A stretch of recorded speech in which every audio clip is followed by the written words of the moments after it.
Welcome to TGIF. We all have one. You have one. I have one. Y'all have one. A past. Yeah.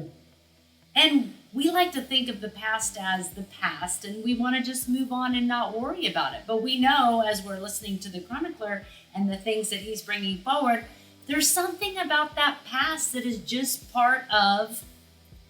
Takes us to the word of the day, which is history. History is the past. Oh, wait. His story or history?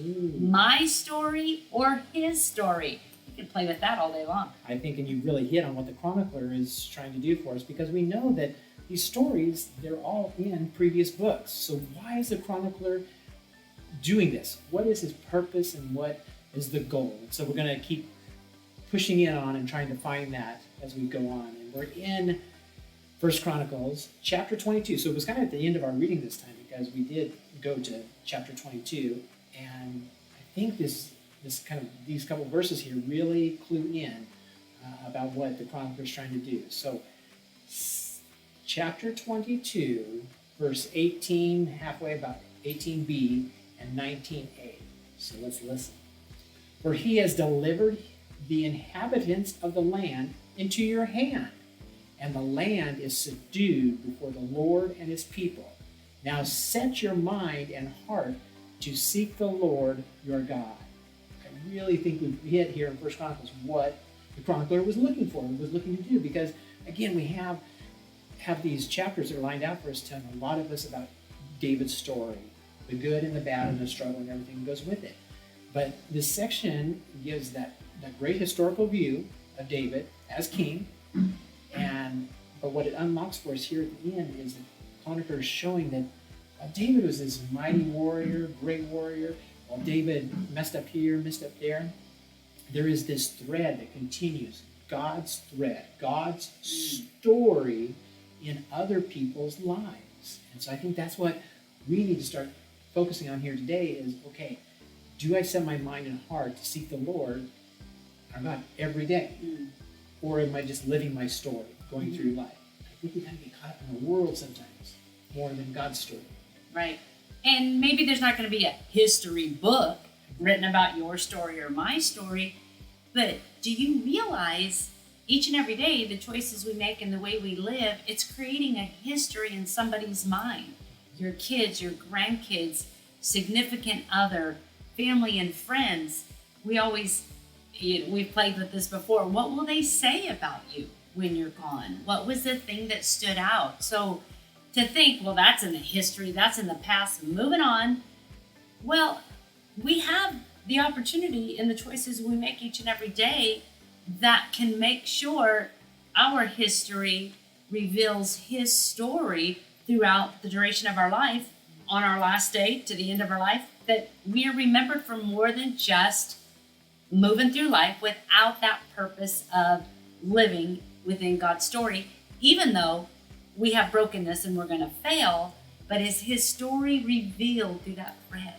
I mean, David had a couple big errors. I mean, Bathsheba thing was a complete catastrophe, and taking the census was another catastrophe. But it's interesting as we transition from what we read last week to this week, we don't have deep stories about the exile.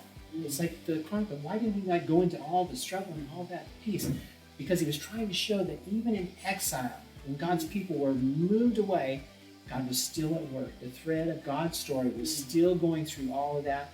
And so I really think that he's really put here in the middle of this first book of Chronicles that the heart of what he's trying to show us is that David wanted to tell the next generation, hey, while I'm a part of history, I want to encourage you now to go on and set your mind and your heart, everything you do to seek out the Lord. I think that we learn from people's mistakes. Where people fail. We learn, hopefully, and we don't do them again. But I think that it's important that we're upfront and honest with people, too, about our mistakes, that people don't see us as these Christians that just live these perfect lives, no problems, but rather we're broken and fallen people trying to live into God's story and not create our own story. Absolutely. And making sure that as we live that out, that we're revealing the importance of God's story in our story for that next generation. We talk about that all the time. What what is in store for this next generation and the generation to come when we have churches with declining attendance, not just Centenary.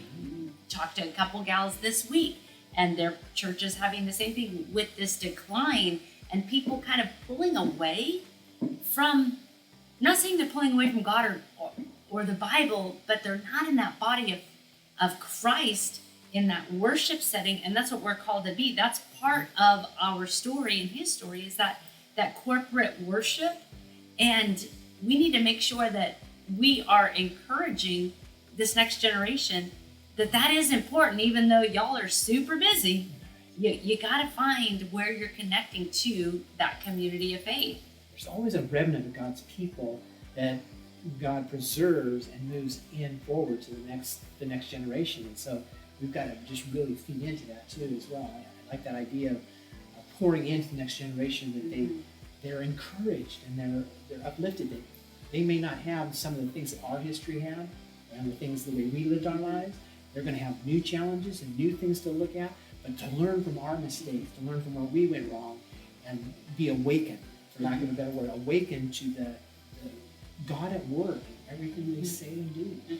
Really living our lives and teaching that next generation to live their lives, knowing that today it will be history at some point. What kind of history is it going to be? I mean, we have choices day in and day out, and we only know that we woke up today. We don't know that we'll wake up tomorrow. So are we just rushing through life so quick that we're not, don't have the realization that history is being made every single day, and you're part of it. But that history is his story. So what you do and say, what we do and say, really does matter for the kingdom of God. So then at the end of your time on this earth, the story that you lived out and told was, wow, that was God at work in and through that person's life, through the brokenness. We saw it in David, but how David came back around and said, this, my friends, is what you need to remember to have your heart and mind set on. Because we know there's a lot of controversy and drama around a whole lot of things right now.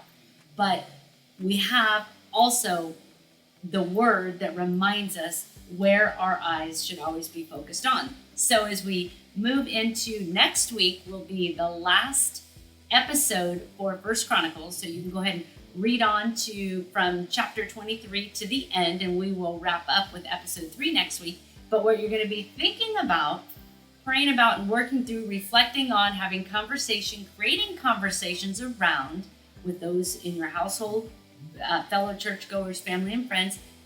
Think about this. Do you set your mind and heart to seek God daily? Not just on Sunday? No, not just on Sunday. And we live in a world that it's so busy and it's so chaotic. What are we doing that's giving us the resources and the space to set our mind and heart on God daily? So if you do anything this week, do that. Set your heart and mind on God daily. See how that's working for you. Encourage others to do the same, and just see what God will do, because he's always up to something. His story. Absolutely. Wrap up First Chronicles, and we'll see you next time to talk more about it on TGIF. Bye.